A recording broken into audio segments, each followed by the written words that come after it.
Okay, AMM 112L, part 2 of drawing your sleeveless top or garment flat. Okay, so in part 1 we talked about drawing the shape. In this case we have a sleeveless top, and in this part we're going to talk about the stitches and the details.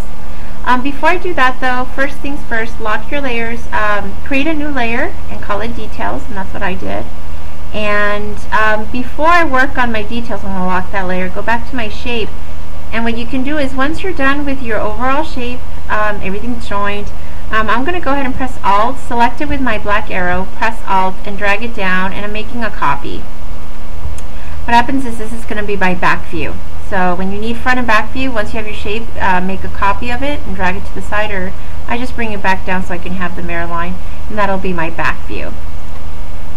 So now I'm going to lock all my other layers, go to my detail layer. I'm going to use the zoom tool, or Z, and just zoom in on the top because that's all we need to look at. So be nice and close up.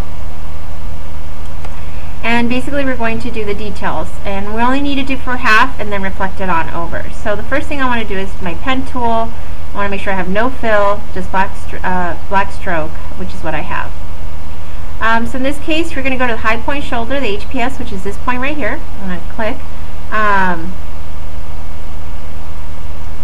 I want to make sure, yeah. I'm going to click on this point, and we're going to do a V-neck, so just make sure you don't go too low because then we have some major cleavage action. So make sure you hit on the mirror line, and that's my front neckline, and I'll mirror that, so I have that. Next I want to do stitching on the neck. I'm going to do stitching on the armhole, the inside back, and 2 rows of stitching on the bottom. Okay, so for the armhole, well, let's start with the neck. Basically this is a straight line, so it's a little bit easier to do. Okay, now notice if I don't press, if I'm not perfectly even, see how it's closer to the line, closer here than here. So you have to watch where you're actually going. And also, already my stroke is just too thick. Okay, so I want to make it thinner. So we're going to open up our stroke menu. So if you don't see your stroke menu, it's the one with the little lines. You can go under Window and click on Stroke, and your stroke menu should pop up. And basically this looks a little different. Yours, it just says stroke, and then you have to click on this little box, and it'll say Show Options. Click on that, and then it'll open up the entire stroke menu, which is a little bit longer than this. It looks a little bit different, but at least it has pretty much the same elements. This is the cap, the miter joint, and the dash line. So one of the things you want to do is you want to make the weight thinner, and you should be at about 1 point or less. Since I'm at 2 points, so it's a little bolder so you can see better, I'm going to go ahead and change it to 0.75. Whoops, I did isolation mode. And I'm going to move it down a little bit. Okay. Okay. It needs to be close to the edge, so I have my line, and I want to turn it into a dashed line. So I'm going to go under my stroke menu, select dash. Oh, first select your line with the black arrow, select dash, and it'll break off the line. Now first, it just has a dash, 12-point dash, so I'm going to put 1. I always say to start off with 1 and 1 on the dash and the gap. Okay, and the dash is the length of the line, the gap is the spaces in between. So the idea is that you want it to be a broken line, and I had already have it on a round cap, which is this the second one, but normally it starts off default like this. It looks like little rectangles. I'm going to select that and make it round cap, so it looks like rounded edges, which makes it look more like actual stitching on a garment. Okay. Now I'm going to do the armhole, and you have 2 ways of doing that. You can either draft it, but your first and last point are really important because basically you want to follow the curve as best you can. So you definitely have to kind of play with this and manipulate it. And it's definitely too far from the edge here, so I have to start again and get a little closer.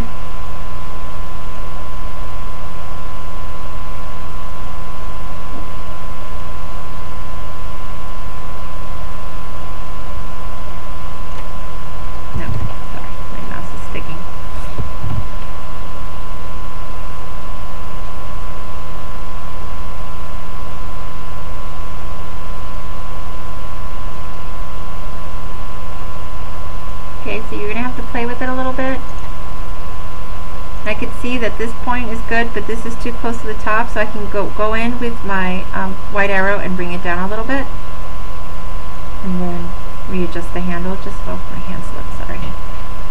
Readjust it a little bit, and now it follows that curve much better. See, that looks good. You want this to follow this line, okay? So that's how you want to do that.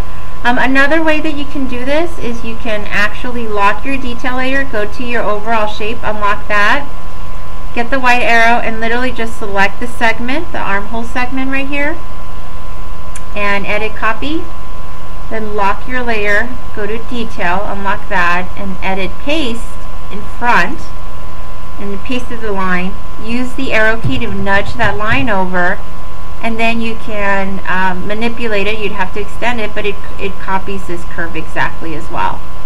Now whenever you have a line and you want it to have the dashed line with the same, you know, the same dash, the same gap, you don't have to do all that again here in the stroke menu. All you need to do is select it with the black arrow, click on the eyedropper, and click on wherever you have a dashed line that you want to copy. And look, it copies the stroke weight, it copies everything. So you can do that as well, and if you do that, then you have to actually go in there and, for example, with the white arrow, extend it, make it a little bit longer, manipulate it just a little bit better. But you can do that as well. Okay? So if you did it that way, you can do it. They both need manipulating. I'm not going to mess with this because I like it, so I'm going to keep it. Okay? So I have stitching here, here. Notice I'm only working on the half because I'm going to mirror all this. You don't have to mirror the bottom, although you can. Since it's a straight line, I just like to go straight across. It's 2 rows of a straight stitch, so I just do one line. I press shift, go straight across. My guide tells me where to go, and it gives me a dashed line. I have it selected. I'm going to press Alt, and when I get my double arrow, 2 arrows, I'm going to drag down and make a copy. Now it's 2 rows of stitching, and it goes straight across. If you want, you can do half and then mirror it on over, although when it's a straight line, you might as well just draft a straight line. It's just easier. So now I'm ready to mirror this, so I'm going to select, I'm going to draw a box and with the black arrow, and it will just pick up this because I'm on my detail layer. And I'm going to click on my reflect tool. Again, it's under the rotate tool. I'm going to put click on my mirror line, and then I'm going to go right above it, a little off to the left. I'm going to rotate. When it's close to where it needs to be, I'm going to press Shift, Alt, and release. Okay. Now my mirror line was slightly off, and see, there's a problem here, and that's why you need to zoom in more. And as you can see, I did it on purpose so you could see when I mirrored, since I didn't zoom in, look, I have crossover, and this is further apart than this. So that's what you need to watch out for. You don't want it you want it to lock into exactly the same spot it needs to be. So if something like this happens, you have to go back and fix it. So go back to your half. For example, here, I would have to go back here and just make sure that my line's a little bit shorter so there is no overlap. See, it needs to end in the center line, which it didn't before. Okay.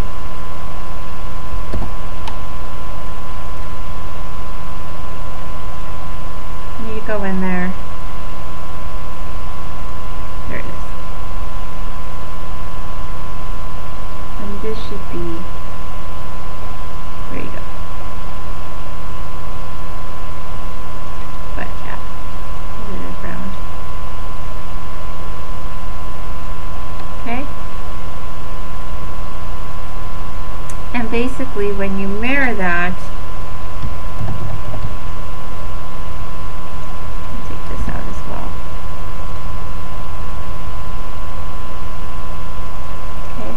I'm going to mirror. I need to make sure I use the black arrow. Reflect. Put on the mirror line. Go over it. Press Shift, Alt. And this actually is a little off. There you go. Now the thing, in this case of V-neck in the very front, what you're going to do is you're going to get the white arrow and draw a box around the 2 points. And with the direct selection tool, the white arrow, and then you're going to click on average on both the horizontal and vertical. Click OK, and then I'm going to click join. Remember, mine says corner because it's CS4. Yours won't say that because you have CS6. Okay? And now it will count it as 1. And you would repeat for the stitch if you need it.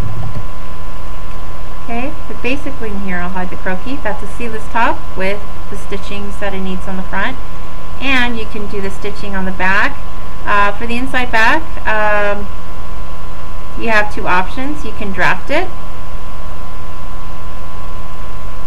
Although this one's a little bit harder when you're starting out to manipulate. It's going to take a while because you don't have the experience. So for this, when you do a line showing the stitching, I definitely recommend getting from the shape, white arrow, select the line, edit, copy, go back to your detail layer, edit, paste in front. Let me just cut half.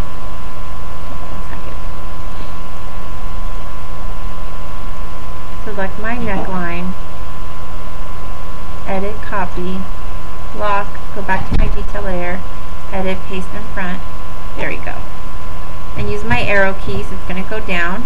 I'm going to use my eyedropper tool to pick up the dash and the gap that I want. And then I go with the arrow keys from the keyboard. And since it's right behind this line, a lot of times you do have to shorten it, but see, you really can't see it. You can bring it in a little bit. And if you don't want to manipulate the curve, like that curve is really nice, I don't want to mess with it, you can actually use the scissor tool to cut this if you want. I do that a lot, once in a while when I don't want to mess with the curve. I just go ahead and snip it, select the line and just snip it. The scissor tool is right behind the eraser tool. And I just snip right on the point of intersect. And see where this is highlighted right here? And I just select delete, it'll delete it.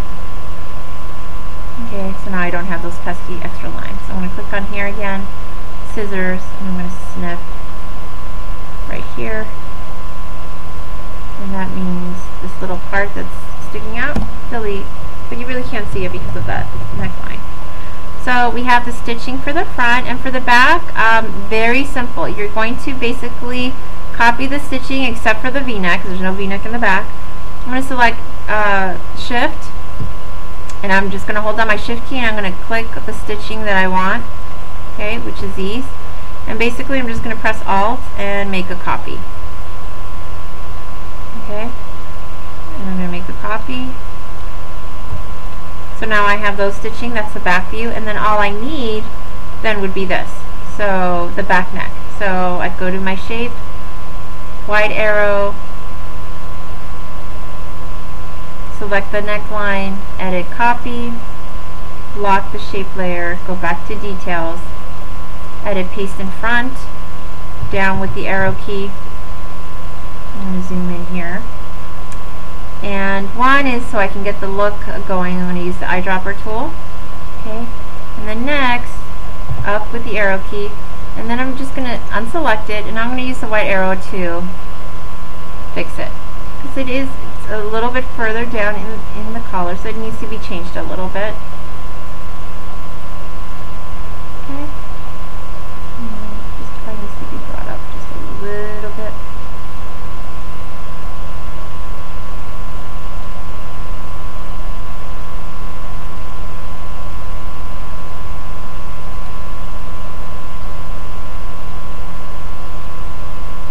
Manipulate those lines until you get it the way you want it.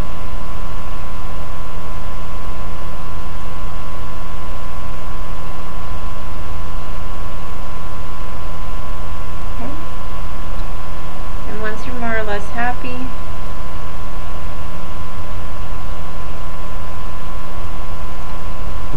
you can zoom out, and now you have your stitching for your sleeveless top.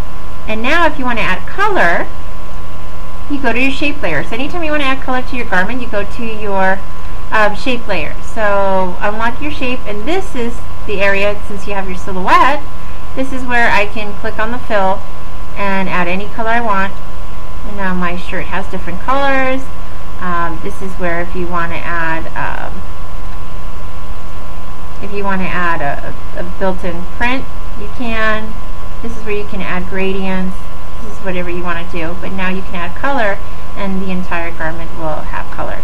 The other thing I recommend is if indeed you do black, see what happens to your stitches? You can't see them. So the one thing is when you choose to do a really dark color, black, dark navy, then what you need to do is go ahead and go with your layers, lock your shape, go to your details layer, and then what you need to do is with the black arrow select your stitching and make it the stroke actually either white or like a gray, a dark gray, and that way it'll actually show. Okay, so that's the time when you have to do that, is when you have black and really dark colors. Other than that, you can keep your stitching black or whatever thread color you actually want.